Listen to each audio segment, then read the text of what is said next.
Ok, então aqui está o primeiro exemplo. É um exercício que a gente já fez, tem um vídeo sobre ele inclusive, que é o problema de um pêndulo, né, pendurado ao teto de um vagão em movimento acelerado. Tá? Então nesse desenho aqui tem um carrinho, um vagão, que tem uma aceleração A para a direita, né? E lá no teto dele tem um pêndulo de massa M, um fio de comprimento inextensível L. Né? E lá ele forma um ângulo θ com a vertical. A pergunta é, qual é o valor de θ se o pêndulo está em repouso em relação ao vagão? Tá? Então o vagão vai se movimentando para a direita aqui, e o pêndulo, se você está lá junto com o vagão, se você está lá dentro do carrinho, né? Você não vê o pêndulo se mexer, ele está lá parado, mas ele não está parado na vertical, ele vai ficar parado em um ângulo diferente de zero com a vertical. Né? Qual é esse ângulo? Tá? A gente fez esse problema já usando a mecânica lagrangiana. Fuce aí nos vídeos que você vai encontrar esse problema resolvido. Deu um trabalhão para achar, tá? Mas agora a gente vai fazer usando os conceitos de força de inércia. Como a gente resolve um problema em mecânica, né, newtoniana, a gente isola a partícula, né? Foi o que eu fiz aqui, ó. Isola a partícula e descreve as forças às que essa partícula está sujeita. Né? Então aqui está a partícula de massa M, que é a cabeça do pêndulo, né? Existe a gravidade, então a força peso, mg, para baixo, né? A força de tração no fio, estou chamando de T aqui, e nesse caso, né, essas são as únicas duas forças reais. Se você fosse um observador aqui fora do vagão, fixo no chão, você não veria nenhuma outra força, ou você não conseguiria medir nenhuma outra força. Tá? Mas, se você está lá no vagão, junto com a bolinha, né, seguindo com o vagão, você vê uma força de inércia MA, de acordo com essa expressão, né? M, R, dois pontos, ou seja, a massa vezes a aceleração da partícula no referencial S, né, que é agora o referencial S é o que acompanha o vagão. Né? Então, a massa vezes a aceleração da partícula em S é a força resultante real, ou seja, mg e t, né?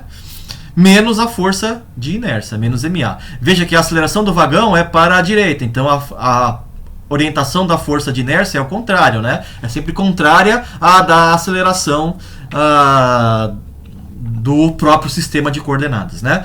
O seu sistema de coordenadas tem uma aceleração A para a direita. A força de inércia é uma força para a esquerda, com o sentido contrário, né? É menos ma, então ela tem o sentido oposto ao sentido de A. Então a aceleração para a direita, a força de inércia para a esquerda.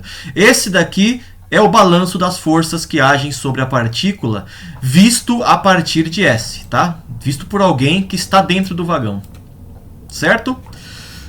Vamos decompor essa força, ou melhor dizendo, vamos decompor essas forças, né, para calcular a força resultante, né, usando esse sistema de coordenadas IJ aqui. Ó. Veja que o J aponta para baixo, tá? Foi só uma convenção que eu adotei, nenhuma motivação específica para isso.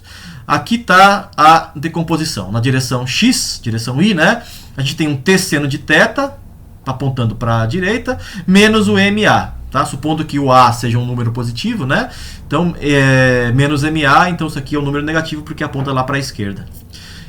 T seno de θ menos MA, que é a força resultante na direção X, né? Visto a partir de S, tem que ser igual a massa vezes a aceleração na direção X. Né? De onde saiu isso? Veio daqui, né? Veio daqui, decomposto na direção X, ou projetado em X. Né? A mesma coisa em Y. Mg, né? O eixo Y está orientado para baixo, então mg é positivo, menos t cosseno de θ igual a my, dois pontos. Projeção da aceleração na direção y, né? Tal como visto em S. Tudo bem? Então, essa daqui são as duas equações que saíram daqui, né? Em forma vetorial e aqui em forma por componente. Né? Agora, a pergunta do exercício era um caso específico disso, é quando o pêndulo está em repouso em relação a você que está em S. Né? Ou seja, não tem aceleração nem x nem y. Então x ponto é 0, x dois pontos é 0, y dois pontos é 0. Tá? O pêndulo, para você que está parado ali no vagão, não se mexe. Tá? Bom, agora é só questão de rearranjar essas expressões, elimina o t, né? Então eu só estou isolando aqui, fazendo x dois pontos igual a 0, y dois pontos igual a 0, você vai descobrir que a tangente de θ tem que ser igual à aceleração do vagão sobre a aceleração da gravidade. Tá? É o mesmo resultado que a gente tinha chegado antes para um outro exercício, quer dizer, para esse mesmo exercício usando a mecânica lagrangiana. Né? Deu bastante mais trabalho naquela ocasião. Tá? É porque também naquela ocasião a gente fez o exercício mais completo. A gente calculou as acelerações e não impôs que elas fossem zero. Né? A gente calculou tudo. Tá? E aí no final a gente igualou as acelerações a zero para achar essa expressão aqui. Tá? Tudo bem? Então parece que é mais simples aqui sim. Né? Mas não é assim tão mais simples também. É porque quando a gente fez pela mecânica lagrangiana, a gente fez uma coisa mais completa. Tá bom? Tá bom.